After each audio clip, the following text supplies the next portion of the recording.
Listen, the other night I did a show with John Lennon and Yoko Ono, and there's an enormous amount of curiosity about them, and anyone who's had that much celebrity and that much press and all of those, the various lives that John Lennon has gone through in the last few years.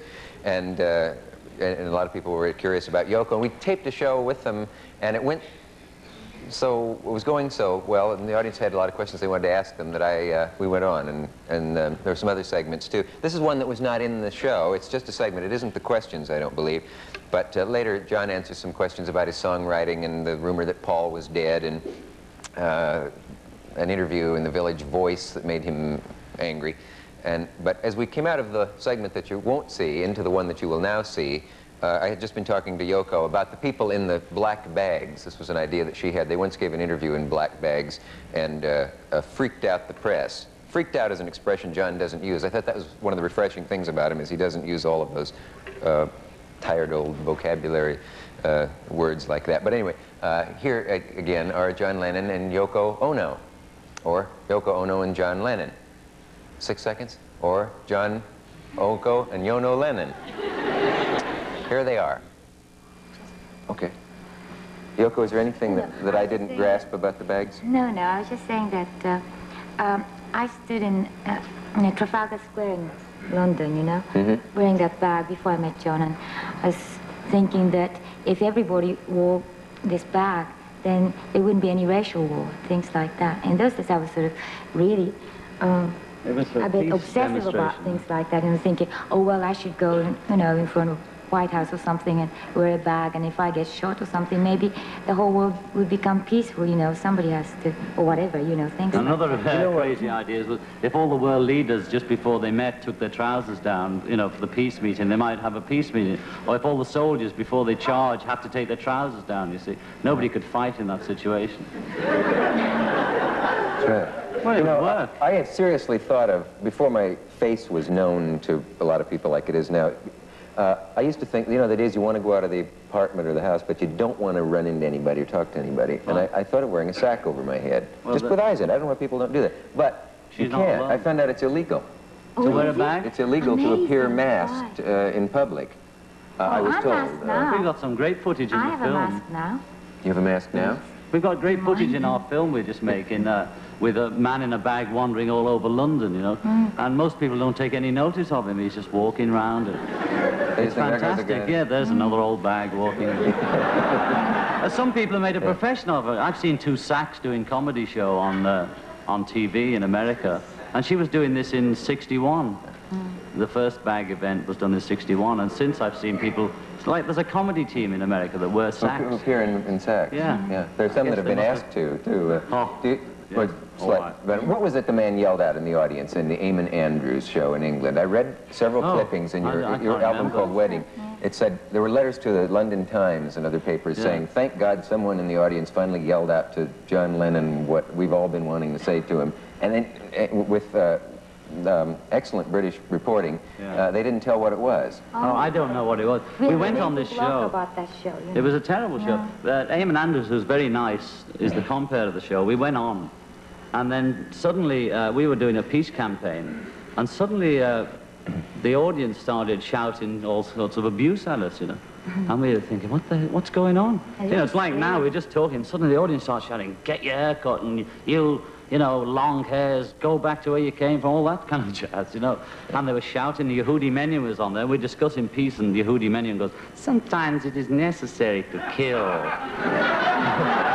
It was a really freaky show, and we were horrified, and the audience was sort of calling names. I'd forgotten what they said. We were just, I was speechless. We were terrified. You know? And I thought they were going to come and attack us. And was this people like you know, we fought the war for you, and all that old jazz, al-cap crap, you know. Yes. Was this before or after you had spent your week in bed with all that publicity? That was, after, probably. Because that set a lot of people on edge. But I don't know what they thought. The same guy, Eamon Andrews, had us, after we'd done one of the bed events in Amsterdam or Toronto, had us on his show, and he did the show from a bed.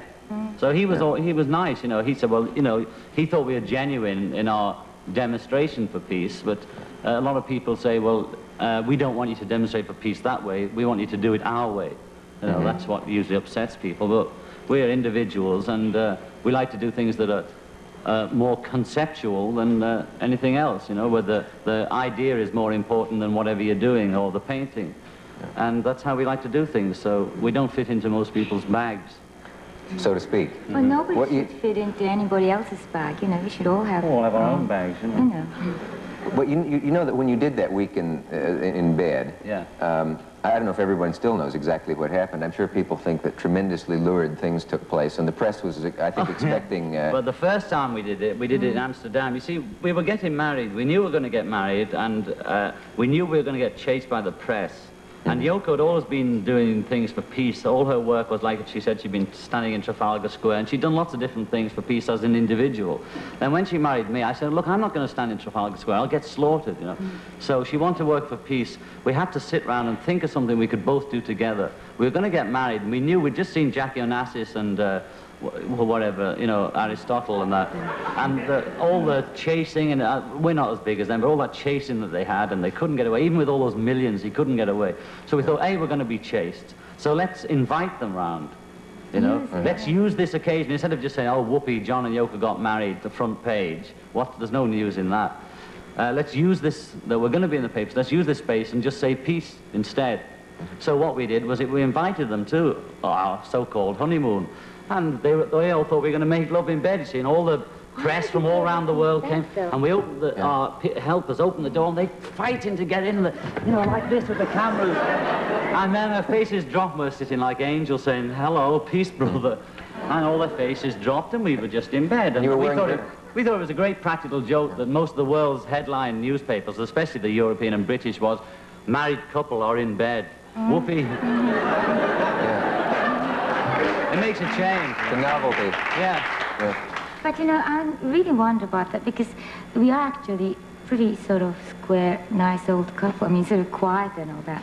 And how did they ever think of that, you know? I mean, because we've done I can't imagine. I think of you as Arthur and Catherine Murray. That's very nice. I think of you and Ozzie and Harriet Clark. You didn't have Where's Dick? Where's Rick? Over there. Mom's having ice cream.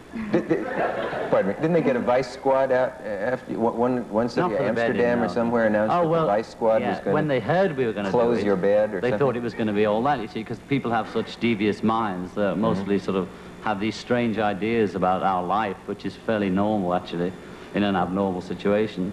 And so there was talk about that, but of course all we did was talk from bed. All we did was allow the press in, because they're always asking to interview us, and instead of giving them 3 minutes, we just said, you can have as long as you want, ask anything you want. You know, you always think there's something to hide. Well, ask anything, and we gave them all as much time as we want for 7 days from the time we started it to the time we ended it. And they asked us everything, and we talked to people from Czechoslovakia, reporters, Hungary, and all around the world. And we did a lot of communication with the young people in the east part of the world, people from Russia and everywhere. And we thought that was good to communicate with them and allow them to ask, even if it's what did you have for breakfast, over and over again. We answered everything they wanted to know. Weren't you exhausted at the end of it? Yeah. You didn't do it for money? No, because our cap said that we did for money. Did it for money. We didn't make any money on it. We made a documentary of that, which we might get some bread on now because it might go out, but up till now people said we made money out of our peace events. We're probably quite a few dollars in the red from the peace events, but we don't care because that's what we think we ought to do. Is it possible that you or any of the other three fellows could have financial problems the rest of your life? Well, you can always get unlucky and turn into Mickey Rooney and have to work for your tax, you know, or Joe Louis. There's always that danger. But if your manager's all right, well, you're all right then, you know. Hello. Hi, Al.